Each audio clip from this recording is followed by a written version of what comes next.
DJ Scuba Steve. We better wake them up. How we feeling, St. Pete?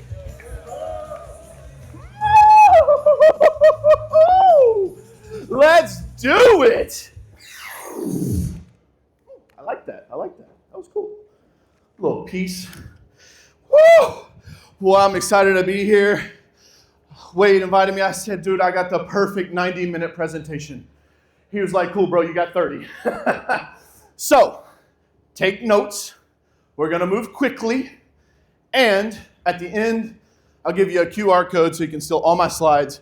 And I'll give you my top 12 AI tools. Sound good? Hold on. You guys know I can see you, right?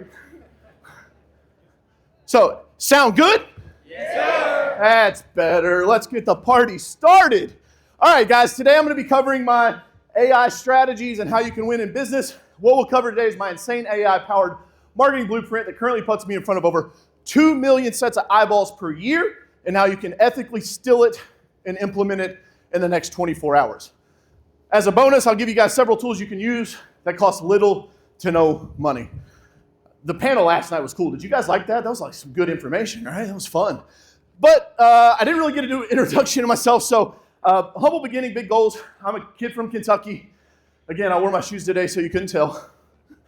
And my dad never made more than 20 bucks an hour. My mom raised me and my brother. I'm a dyslexic college dropout that got arrested twice before the age of 24. Okay? Let's just go ahead and 8 Mile and put it all out there. However, I have grown multiple successful businesses and exited. And so what I'll teach you today is not anything let's just keep my slides, there we go. Not anything that is like pontification. Meaning I didn't like read it in a book and go, oh, that was really cool, I'll go put that in my slides. What I'm going to teach you, everything that I'm going to teach you today comes from practicality, meaning I've done it myself. And so here's the proof. On social, I've got about 13,000 followers on Facebook. My YouTube channel reaches about 250,000 people every 90 days. And on Instagram, we're over 30,000 followers. I don't tell you this to impress you. I tell you this to impress upon you. If a dyslexic college dropout can build a brand online, so can you guys. Here's my QR code. If you want to scan that, we can link up on IG. I post content every single day that is just straight give, meaning I just want to help you guys. My senior year of high school, I started my first business with $300, a Walmart weed eater and a Walmart push mower. My guidance counselor, my chemistry teacher was like, what the fuck are you doing? I was like, well, I'm going to be a businessman. They're like, no, DJ, you aced Chemistry 1, Chemistry 2, and AP Chemistry. You're going to go be a chemical engineer and take one of these 8 football scholarships that are on the table. And I was like, no, I don't think I'm going to do that. I still remember the night that I was sitting at the dinner table with my mom and my dad, and I told them, I said, I think I'm just going to keep mowing grass. My dad takes his fork and just drops it on the plate. Anybody in here ever made a decision that you thought was going to better yourself, but you thought it was at the cost of letting someone down that believed in you? I'm here to tell you one of the biggest lessons I've learned in my life is that you have to believe in yourself, especially when no one else believes in you. I grew that business over $3 million in revenue and sold it. My mom and my dad both eventually worked for me. It all worked out. So, let's get into this. Anybody in here, I want to know, who called your rich uncle to start your moving company? No? PE firm showed up at your door and said, hey, let's get in the moving business?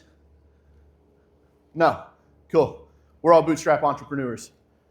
We're what builds America, guys. We're the backbone. And I mean, quite literally, you guys are what moves America. So I was so excited about that joke. And then also, I've got some really cool AI-powered technology that I've built that we'll talk about today. The potential is unlimited with this stuff.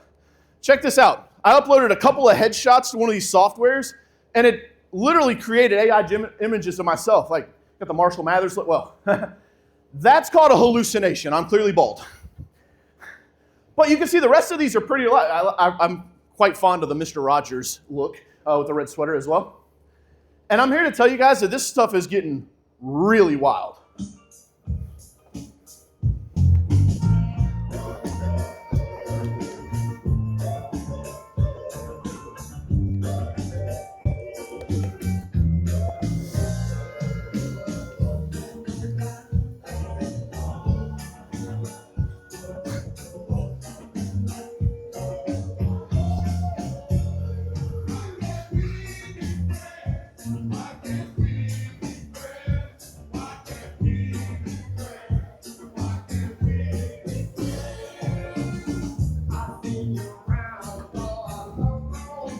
Pretty wild, right?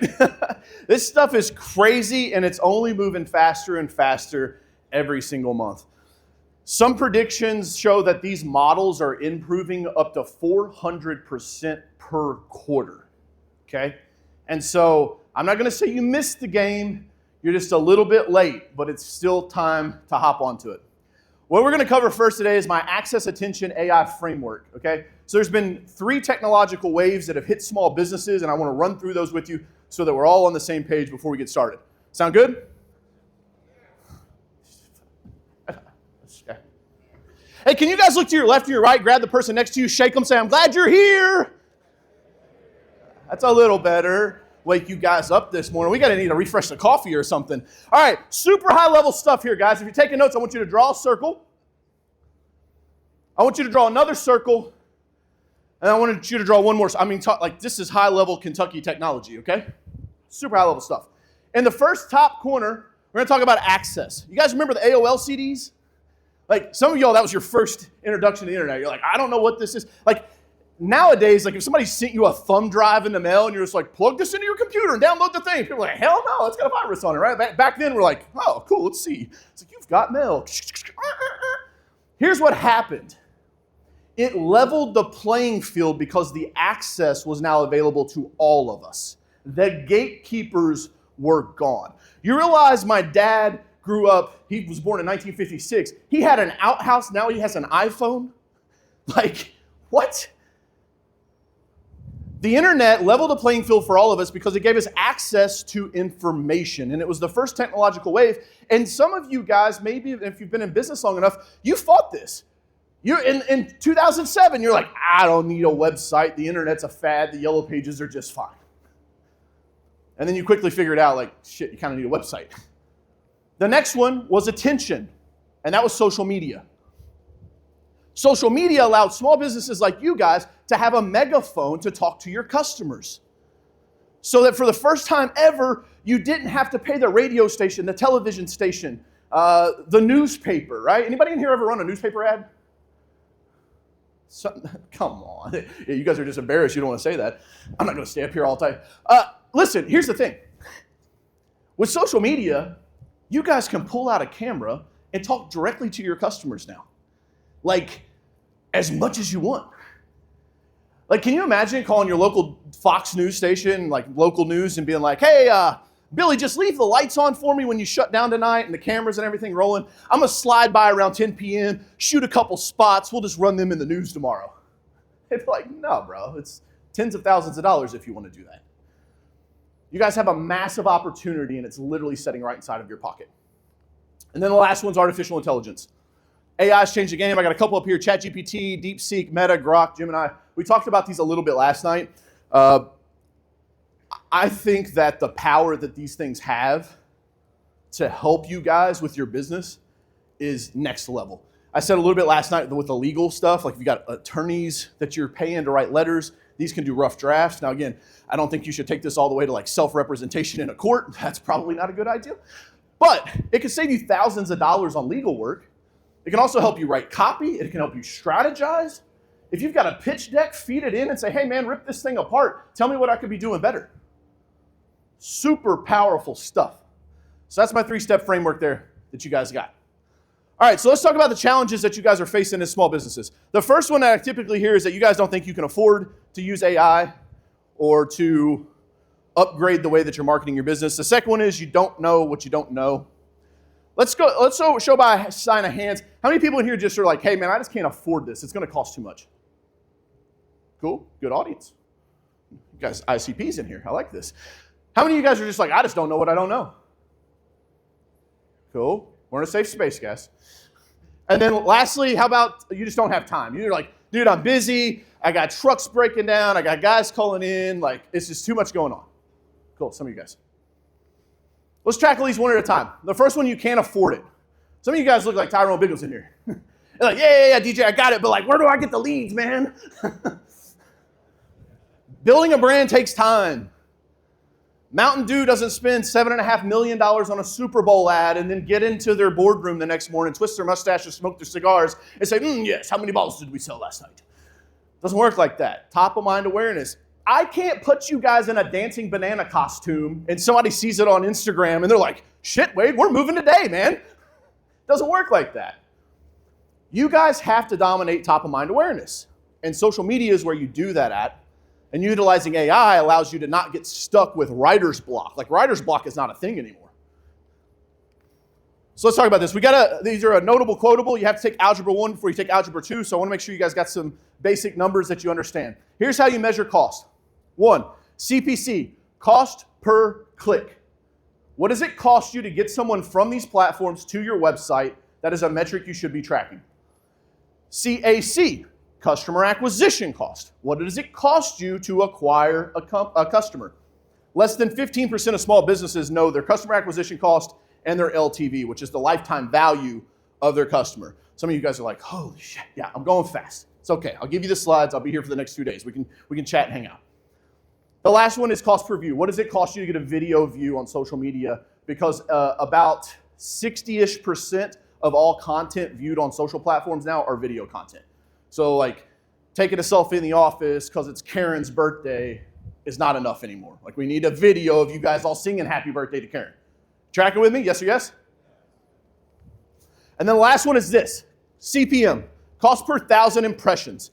I literally just started working with a client the other day, dude, spending thousands and thousands and thousands of dollars with Clear Channel radio advertising. I'm like, what's your CPM? He's like, what's that? I'm like, holy smokes. What does it cost you to get in front of 1,000 sets of eyeballs? Because if we can all agree that we're playing the top of mind awareness game, well then now it's just like, how much does it cost me to get my brand in front of 1,000 people, right? If you guys were to send out 1,000 postcards, what's that cost?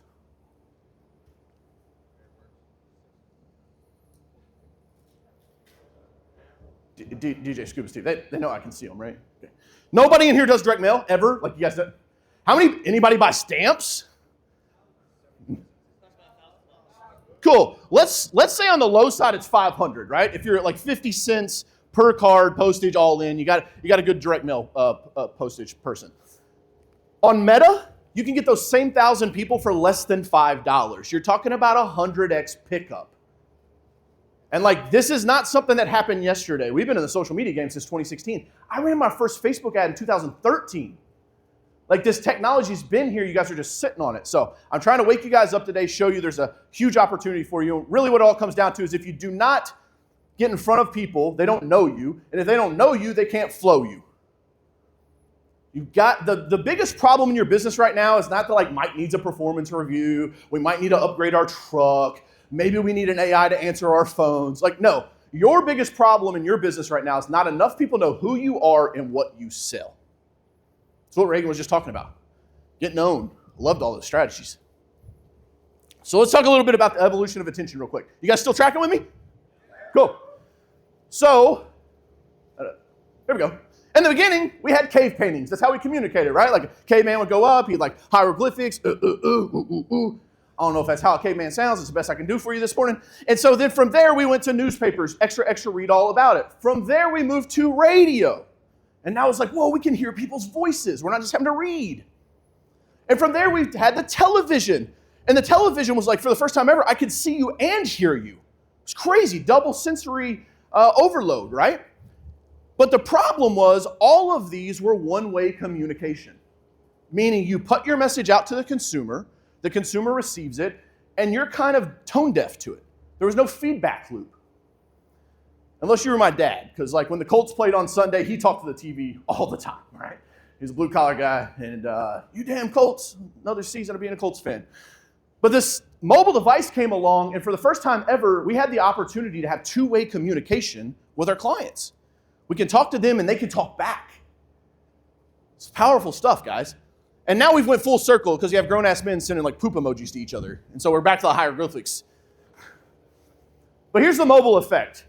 There are things on your phone that are utilitarian. I want you to think about what used to sit on your desk that's no longer there, that your phone does for you. Just shout them out to me. Rolodex. Some of y'all showing your age. Okay. What else? Calendar. Calculator. Notes. Camera, exactly. It's eating it. Kodak used to be $1 billion company. I'm not talking about Kodak Black. Kodak the cameras. Used to be $1 billion company. Now, like, what are, next to nothing. The other thing is escapism. People death scrolling, doom scrolling. You guys heard about that? But here's the biggest thing. I think social was the biggest piece of advancement for the mobile device. It allows you guys to communicate with your customers, which is the point I'm trying to drive home for you today. And this is not like a trend that's going to change anytime soon. Here's a chart where it's basically advertising on TV versus digital, and it just continues to grow. This is also why I believe Elon bought Twitter. Now, love him or hate him, like I said last night, I wouldn't bet against Elon. Here's what he knew.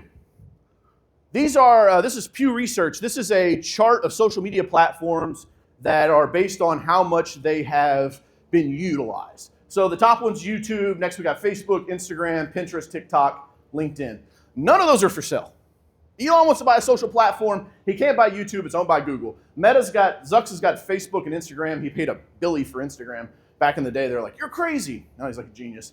Pinterest isn't for sale. TikTok isn't for sale. Well, maybe it's for sale. Who knows? LinkedIn is actually owned by Microsoft.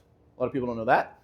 And so as we move down, WhatsApp's also owned by Meta. And so Snapchat, Evan Spiegel turned down a $3 billion offer from Meta. Zucks was like, hey, sell me Snapchat. I'll give you $3 billion. He was like, kick rocks, kid. Damn, balls of steel. That's hardcore negotiating.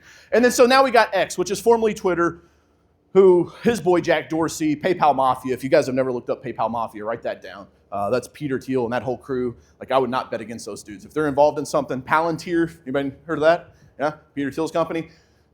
These tech bros out in the valley, like they got a little clique going on, right? It's like a George Carlin thing. It's like they got a cool club and we ain't in it.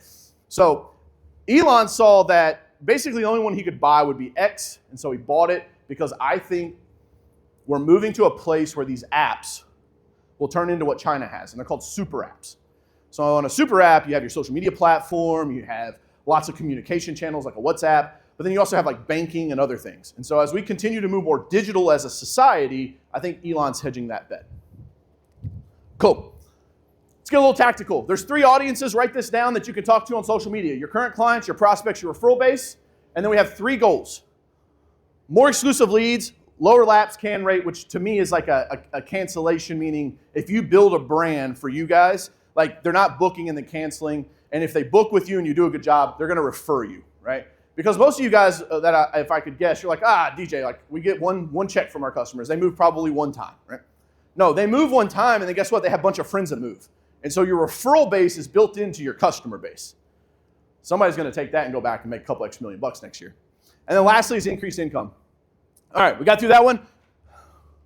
We're cooking. You guys good with me? We good? Yeah. All right. I told Wade, I was like, all right, we're going to cram it in, man. That's a little Trump signal there. You don't know what you don't know. Number 2, and again, back to notable quotables, you have to take Spanish 1 before you take Spanish 2. Here's the difference. A lot of you guys still don't understand the difference between organic content and paid content. Organic is making a post, it costs you nothing. Advertising is meaning you're putting money behind it to force it down the throats of the people that are in your market. We are past the days of only doing organic content. You have to be running some form of paid ads. If nothing else, it's called a retargeting campaign. You can get a Facebook pixel, put it on your website, and then on Meta, when people come to your website to check it out and they go back online to Facebook and Instagram, they see an ad from you guys. At a minimum, you should have a retargeting campaign going on so that you can stay in front of the people that checked you out already. Tracking me on that? Cool. Appreciate the 6 of you. Here's from our TikTok rep. He sent this over to me. I was like, oh, that's cool. That's going in our slideshow presentation. The difference between organic and paid solutions. Organic strengthens your presence. It builds trust with your community, and you can have fun storytelling. Paid solutions reaches targeted audiences, delivers large campaigns, and allows you to scale content. If you post something organically, right, and that thing hits, right? Like maybe you guys do a charity event, like, hey, this old folks home caught on fire, and so we donated to go. Actually, Wade, what's one that you do? I've seen that you've posted some community service stuff that you do. Like, what's a campaign that you guys use that is like a community involvement thing? It was something with the hurricanes or something? Yeah, free document storage. Okay, free document storage for hurricane season. So like, I would take that. I mean, if it flops, don't do this. But if it hits, right, and you get it like picked up by local media and people are commenting and there's a lot, amplify it. Put dollars behind it to make it go further. It's a way that you guys can test with organic content. You can post 5 to 15 to 25 times per week, take the best one from that week, and then amplify it with ad dollars. Okay, I don't have time to go any deeper than that. Let's talk a little bit about video. I mentioned this before. Yes, that is a video of me back from 2009. That's one of my very first YouTube videos. Yes, I had hair. No, I will not play this for you. And no, you cannot find it on YouTube. It is buried. I talked like this when I was from Kentucky, and I said, hey guys, it's Coach Carroll up here. I'm going to teach you in this video. It's bad, guys. Okay, personal development is a good thing. But 3 times the engagement over 2D graphics, 78% of people watch video online each week, and 1/3 of all online activity is watching videos. It's a non-negotiable anymore. You've got to be making videos.